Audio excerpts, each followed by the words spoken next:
So just as quickly as I made my video on Snowflake and Safe Space and the New Warriors, the Marvel New Warriors, Marvel drops a fucking trailer for new X-Men, a new X-Men series with their sidekicks, Children of the Atom. And in this same trailer, they show off the characters. Everything looks fine. The new characters basically just look like them, but different genders and with a slightly tweaked costume and stuff like that. Sidekicks, you know how fucking Aquaman has Aqualad and they essentially look the same. Well, they did that. They gave the X-Men fucking sidekicks. See, the bad thing usually would be like, why are you giving the X-Men sidekicks? They're a team. Why do they need sidekicks? When, especially because of the whole, like, you know, Xavier Academy of Mutants thing, where they have infinite number of fucking characters and mutants that they could just turn into team members and make their own squads, but they don't do that because people don't care about those characters a lot of the time. You would usually think, like, why would you make new sidekicks when you have an entire fucking cast of mutants that you could just, you know, rewrite or turn into new X-Men teams or something like that? But no, they don't do that. They create new characters, and they create new trendy characters. And I was giving them the benefit of the doubt in my last fucking video on this. I was like, you know, these aren't that bad. The designs are fine. The characters could end up being likable, and I still stick by that. But this just fucking confirmed my whole, like, the pandering thing, and the really just blatant attempt to grab as many young people as an audience as possible. What is Zoomers like? Zoomers like the LGBT, and they like Reddit and Twitter and Instagram and TikTok, and it's like, stop. Just stop. You're giving me a fucking headache, man. I'm only 20. I'm a Zoomer. I'm a fucking Zoomer. And I don't like this.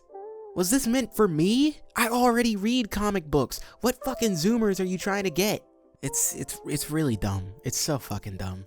When I said, like, TikTok and Reddit and all that, I wasn't making an example. That's what they are. They explained in the video. I could fucking play it for you right now, but I'm pretty sure that might get me a copyright strike, and I'm trying to start this YouTube thing nice and copyright strike free.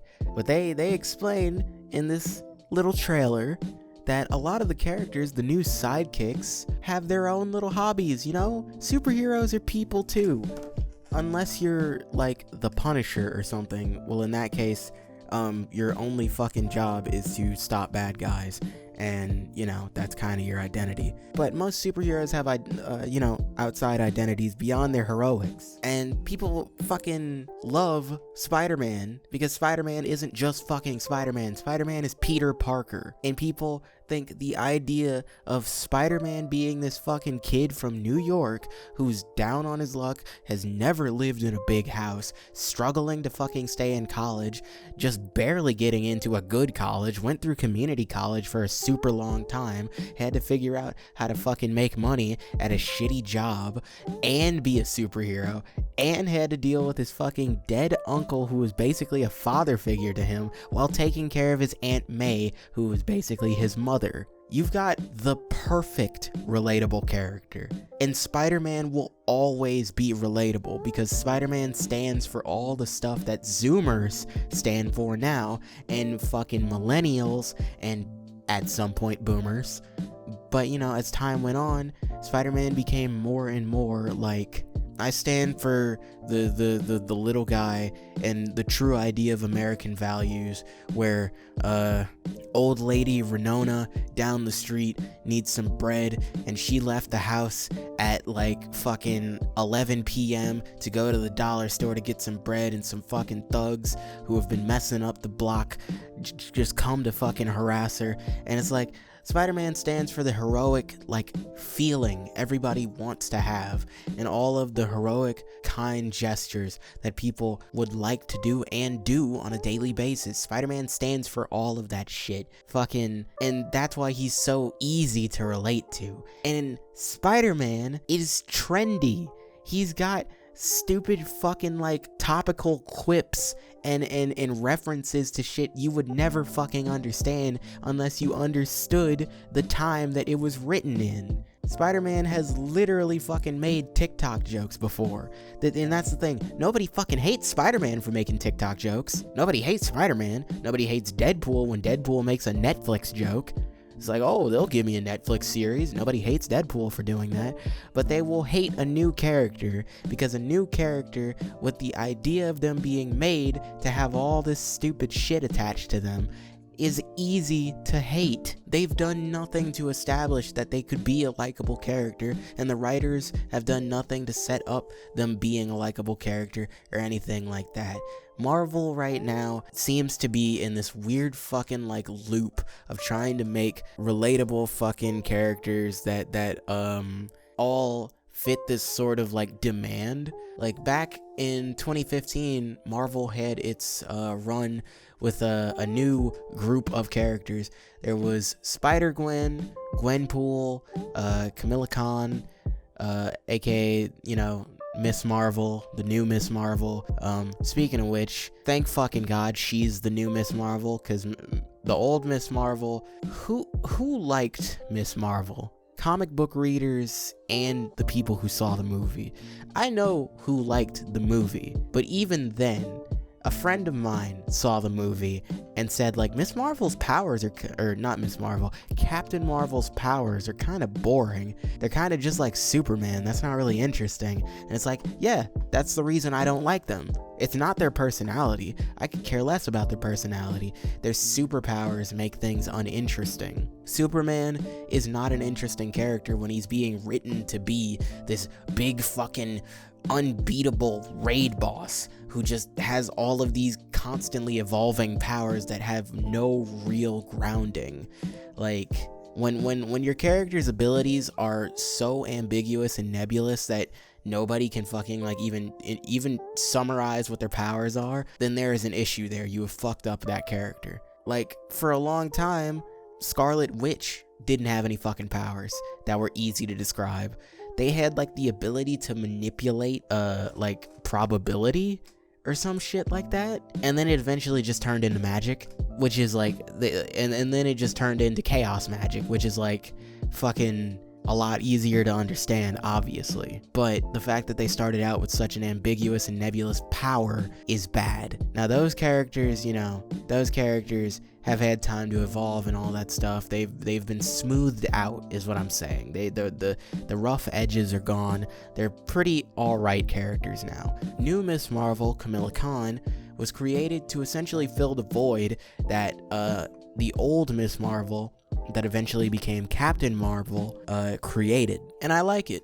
I think it's good. And a lot of the other stuff that they're doing with the new generation of heroes that they were doing in the sake of having a more diverse cast of not just fucking like, you know, white people and all that, white old superhero, blonde hair, yada yada yada. Instead of having just, you know, that, they were trying to create a more diverse cast that had more grounded issues.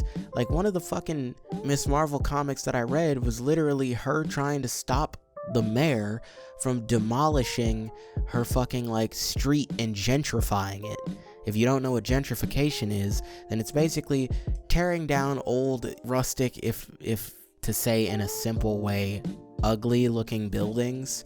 Instead of just cleaning them, you tear down the whole fucking building, and then you build new establishments there, if not new establishments, new housing, and you jack up the price, so the property value ends up getting a lot higher, and it forces people to move out so they can just do it over and over again. That's gentrification. It is taking stuff that originally belonged to other people who weren't too fortunate to be able to, like, you know, fix things up and spruce them up in a way that you would say, like, wow, that looks like that shit was brand new, you know, and tearing it down and building it up again for people who are fortunate enough to, you know, live in those accommodations.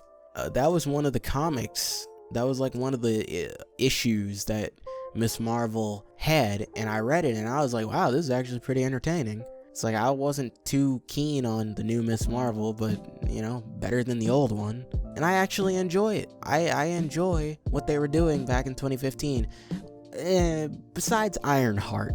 Ironheart was not good. I don't know how they're doing now, but Ironheart was not good. You got characters like Miles Morales, you know, the other Spider-Man, the Black Spider-Man, that everybody was asking for so long. And then, you know, they found out, wait, this isn't just the Black Spider-Man, this is Miles Morales. This is a character.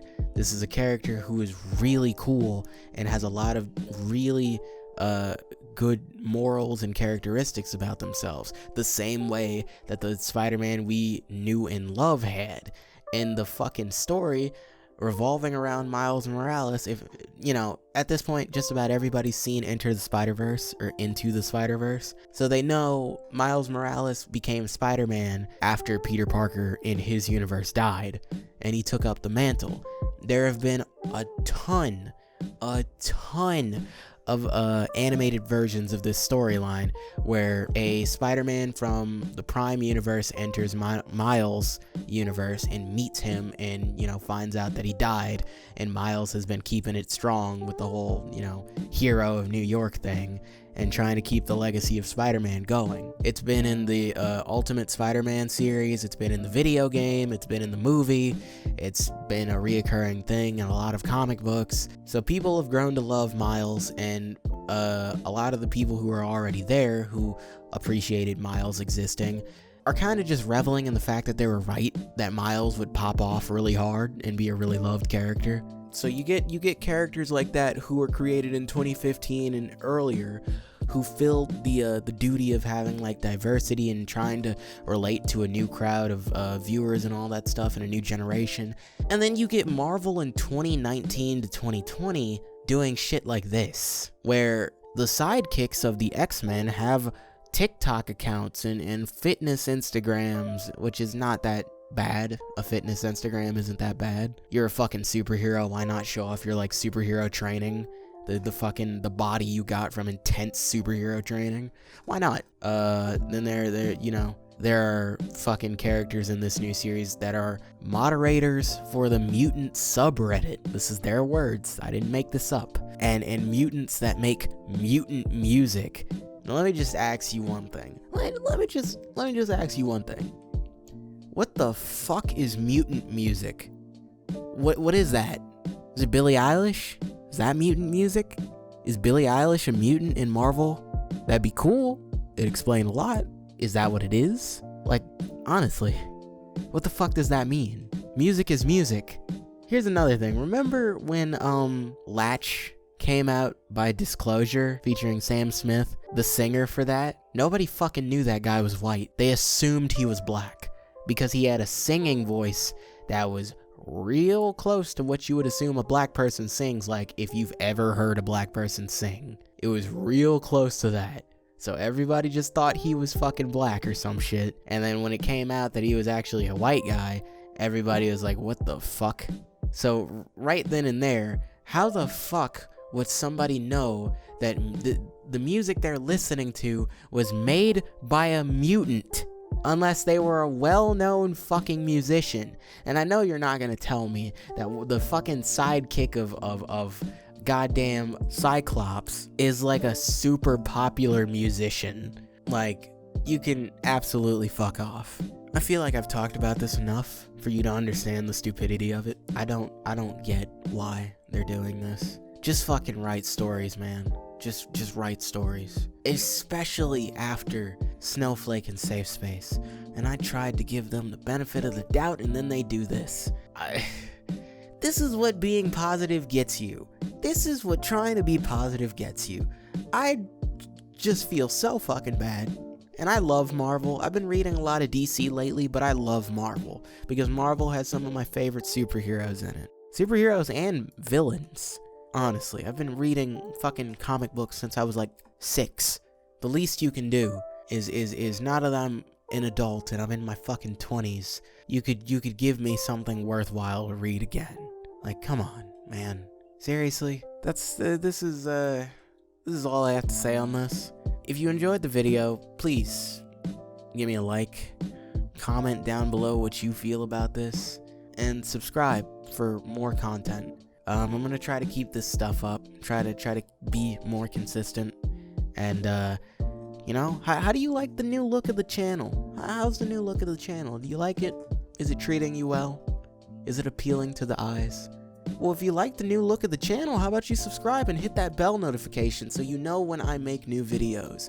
And if you don't feel like hitting the bell, that's cool too. You can follow me on Twitter to know when a new video comes out. But until that time, remember to stay cool. And thanks for watching.